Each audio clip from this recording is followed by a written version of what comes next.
Hello दोस्तों, कैसे हो आप सब। उम्मीद करते हैं कि सब आप अच्छे होंगे। टारगेट जॉब स्कैन में आप सबका स्वागत है। जैसा कि आपको पता है कि माँ बाप का सपना पूरा करने वाला करंट अफेयर्स डेली आपको 8 से 10 क्वेश्चन करंट अफेयर से संबंधित और स्टैटिक जीके से संबंधित प्रोवाइड करता है। और साथ में हम पढ़ते हैं डेली गायत्री मंत्र की डोज, जिसमें से 1 से 2 क्वेश्चन आपके एग्जाम में ज़रूर छपेगा, जिसमें हमारा इंडियन कॉन्स्टिट्यूशन के अनुच्छेद चले हुए हैं। अब बात करते हैं मोटिवेशनल कोट के बारे में। आपके पास जितना अधिक समय अभी है, उससे अधिक समय कभी नहीं होगा। दोस्तों, यदि आप लगातार प्रयास कर रहे हैं, लगातार अपना माँ बाप का सपना पूरा करना चाहते हैं, तो यही समय सबसे उपयुक्त है। और इस समय के अनुसार आप काम करके अपने माता पिता का नाम रोशन कर सकते हैं। अब बात करते हैं डेली गायत्री मंत्र डोज के बारे में। 360 अनुच्छेद में बताया गया कि वित्तीय आपातकाल के बारे में उपबंध है। यानी वित्तीय आपातकाल की घोषणा किस अनुच्छेद में होती है? 360 अनुच्छेद में है। और बहुत बार क्वेश्चन पूछा गया कि वित्तीय आपातकाल कितनी बार लगाया गया, तो आज तक एक बार भी वित्तीय आपातकाल की घोषणा नहीं की गई। 356 अनुच्छेद की अगर बात की जाए तो उसमें क्या होता है? उसमें राष्ट्रपति शासन लागू किया जाता है। और 352 अनुच्छेद की अगर बात की जाए तो राष्ट्रीय आपातकाल की घोषणा की जाती है। 3 बार अब तक राष्ट्रीय आपातकाल की घोषणा की जा चुकी है। 1900 आप कह सकते हैं 62 ईस्वी में, 1900 आप कह सकते हैं 65 ईस्वी में, और 1971 ईस्वी में। इसके साथ अगर बात की जाए 361 अनुच्छेद में बताया गया राष्ट्रपति और राज्यपाल और राज्य प्रमुखों का संरक्षण। यानी राष्ट्रपति का, राज्यपाल का और राज्यों के जो प्रमुख होते हैं उनको प्रोटेक्शन दिया जाएगा, ऐसा 361 अनुच्छेद में बताया गया। 361 अनुच्छेद क में बताया गया संसद और राज्यों के विधानमंडलों की कार्रवाइयों की प्रकाशन का संरक्षण। यानी संसद और राज्यों के जो विधानमंडल होते हैं उनकी जो कार्रवाई होती हैं उनको प्रकाशित करने के लिए उनका संरक्षण किया जाएगा। यानी उनको प्रोटेक्शन दी जाएगी कि किस तरह की इनके ऊपर कार्रवाई होती हैं और कार्रवाई के दौरान क्या क्या उनको प्रोटेक्शन दी जाती हैं, इसके ऊपर 361 के अनुच्छेद में बताया गया। 361 ख अनुच्छेद में बताया गया लाभप्रद राजनीतिक पद पर नियुक्ति के लिए निहरताएं। यानी जो राजनीतिक पद होता है वो एक लाभ का पद नहीं माना जाता, लेकिन 361 ख अनुच्छेद में बताया गया कि लाभप्रद राजनीतिक पद पर नियुक्ति के लिए क्या योग्यताएं होती हैं। इसके साथ अगर बात की जाए 368 अनुच्छेद में बताया गया संविधान का संशोधन। यानी संविधान में संशोधन की प्रक्रिया का वर्णन किया गया 368 अनुच्छेद में। और संविधान में संशोधन की प्रक्रिया किसको दी गई है, ये अधिकार किसको दिया गया? तो संसद की शक्ति को दिया गया, यानी संसद को दिया गया है। 369 अनुच्छेद में अगर बात की जाए राज्य सूची के कुछ विषयों के संबंध में विधि बनाने की संसद की इस प्रकार अस्थायी शक्ति मानव समवर्ती सूची पर विषय पर हो। कहने का मतलब क्या है दोस्तों? राज्य सूची के किसी विषय पर विधि बनाने का जो अधिकार है वो संसद को दिया गया है।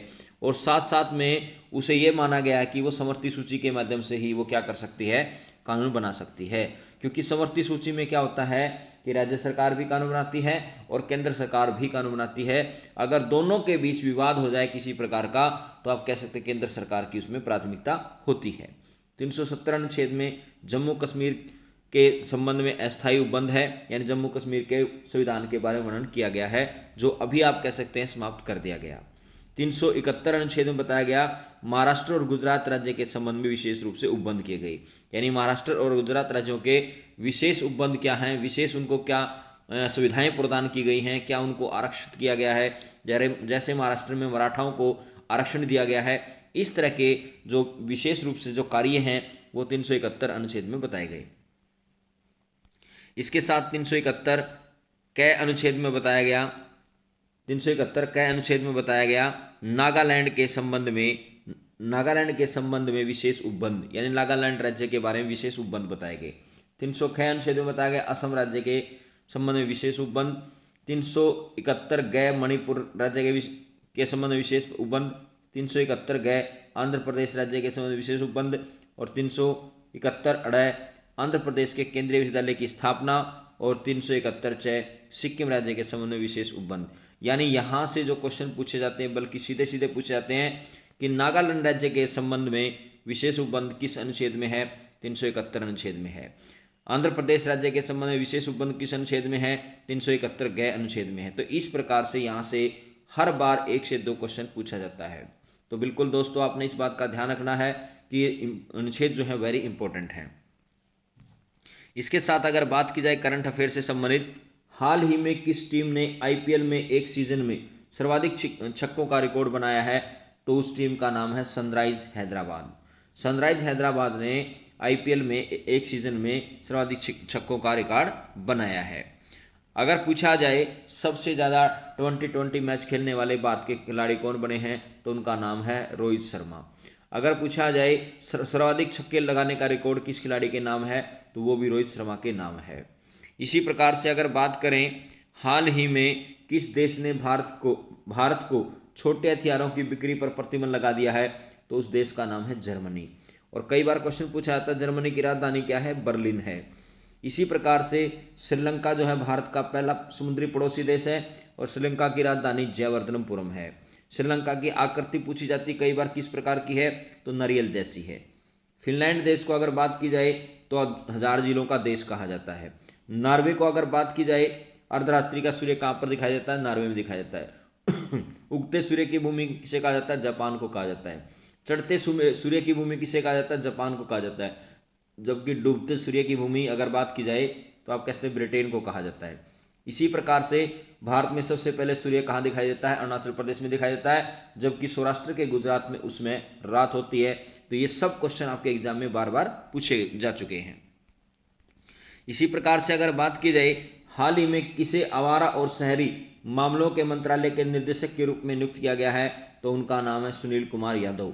सुनील कुमार यादव को आवास और शहरी मामलों के मंत्रालय के निदेशक के रूप में नियुक्त किया गया है।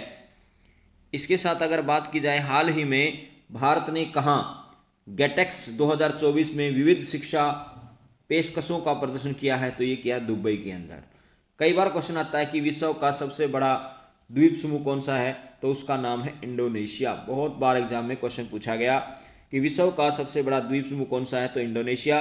और विश्व का सबसे बड़ा द्वीप पूछा जाए तो कौन सा है? ग्रीनलैंड। इसके साथ अगर बात की जाए, हाल ही में शंघाई कोऑपरेशन ऑफ ऑर्गेनाइजेशन रक्षा मंत्रियों की बैठक कहाँ पर हुई है? तो ये हुई है कजाकिस्तान में। कजाकिस्तान से संबंधित बहुत इंपॉर्टेंट क्वेश्चन आता है कि विश्व का ऐसा कौन सा देश है जो सबसे बड़ा सतलुज देश है? तो उस देश का नाम भी क्या है? कजाकिस्तान है। इसी प्रकार से अगर बात की जाए, यूक्रेन की राजधानी क्या है? कीव है। और रूस की राजधानी मॉस्को है। और रूस विश्व में क्षेत्रफल के हिसाब से सबसे बड़ा देश है। इसी प्रकार से अगर बात की जाए, हाल ही में कहाँ G7 शिखर सम्मेलन 2024 मनाया गया है? तो ये मनाया गया इटली के अंदर। इटली की राजधानी क्या है? रोम है। कनाडा की राजधानी क्या है? ओटावा। और कनाडा की जो तटीय सीमा है ये विश्व में सबसे लंबी तटीय सीमा है। रूस की राजधानी जैसे मैंने आपको बताया मॉस्को है। और ब्राजील की राजधानी क्या है? ब्राजीलिया है, या ब्राजीलियस भी कहा जाता है। और ब्राजील एक ऐसा देश है, ध्यान रखना दोस्तों, मक्का रेखा और भूमध्य रेखा पर स्थित है ये।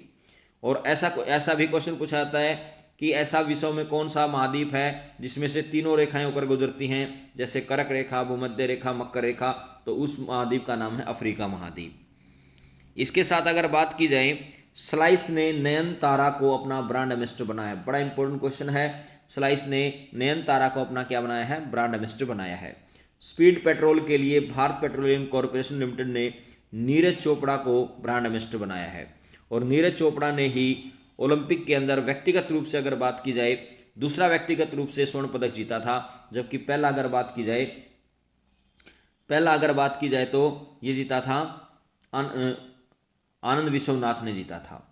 इसी प्रकार से चेन्नई सुपर किंग्स ने कटरीना कैफ को अपना ब्रांड एम्बेसडर बनाया। यानी चेन्नई सुपर किंग्स जो आप कह सकते हैं आईपीएल की टीम है, उसने कटरीना कैफ को अपना ब्रांड एम्बेसडर बनाया है। इसी के साथ बात करते हैं, मसाला ब्रांड केपीजी ने करीना कपूर को अपना ब्रांड एम्बेसडर बनाया है। बिस्लरी, टेक्नो और हुंडई मोटर इंडिया ने अपना ब्रांड एम्बेसडर दीपिका पादुकोण को बनाया है। स्पर्श सीसीटीवी ब्रांड का ब्रांड एम्बेसडर सोनू सूद को बनाया गया है। इसी प्रकार से अगर बात करें, हाल ही में अडानी ने किस राज्य के विजिंगम पोर्ट को भारत के पहले ट्रांसशिपमेंट हब के रूप में मंजूरी दी है? तो ये दी है केरल राज्य को। कई बार क्वेश्चन आता है कि भारत की सबसे लंबी नौकायन प्रतियोगिता वाली झील कौन सी है, तो उसका नाम है वेवनाथ झील, जो कहाँ पर है, केरल में है। और ओणम के त्यौहार पर यहाँ पर नौकायन प्रतियोगिताएं कराई जाती हैं। असम की अगर बात की जाए, पुराना नाम क्या है, कामरूप है।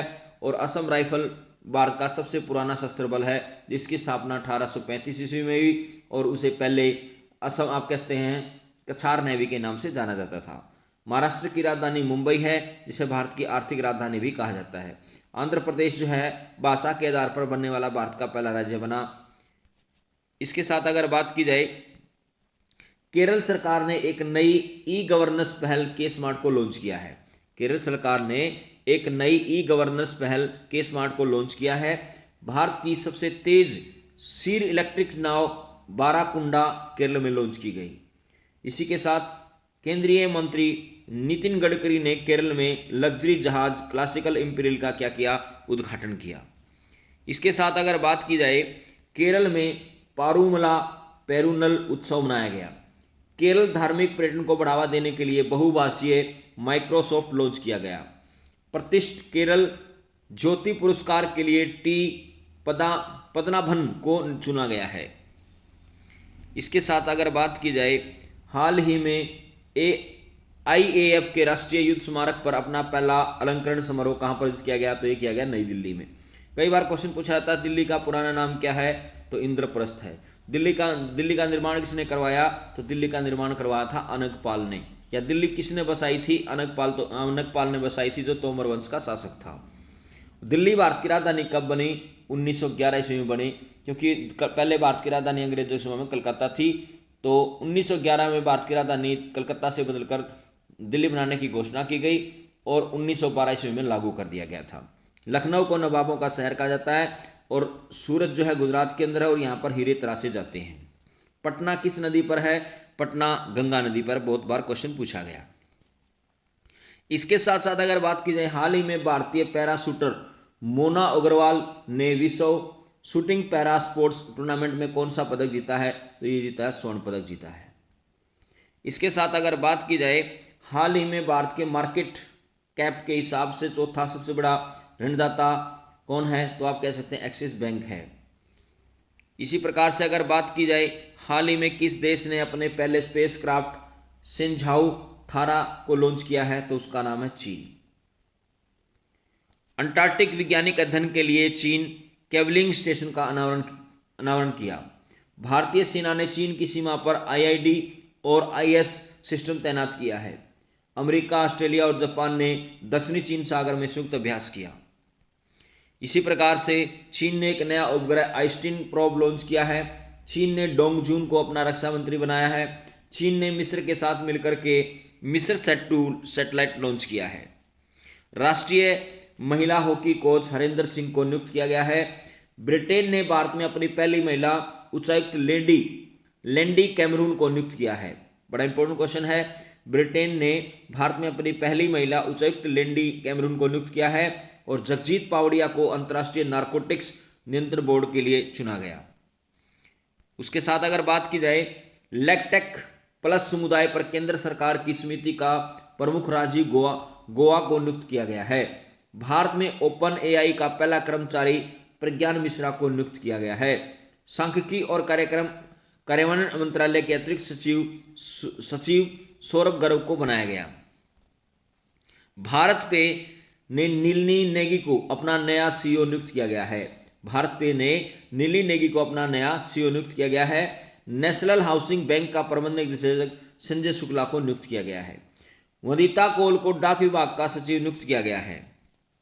दोस्तों, अगर आपको हमारी मेहनत पसंद आ रही हो तो हमारे चैनल को सब्सक्राइब करें, ज़्यादा से ज़्यादा शेयर करें, लाइक करें, कमेंट करें, और वीडियो के डिस्क्रिप्शन में आपको टेलीग्राम का लिंक मिल जाएगा, जहां पर आपको PDF प्रोवाइड की जाएगी।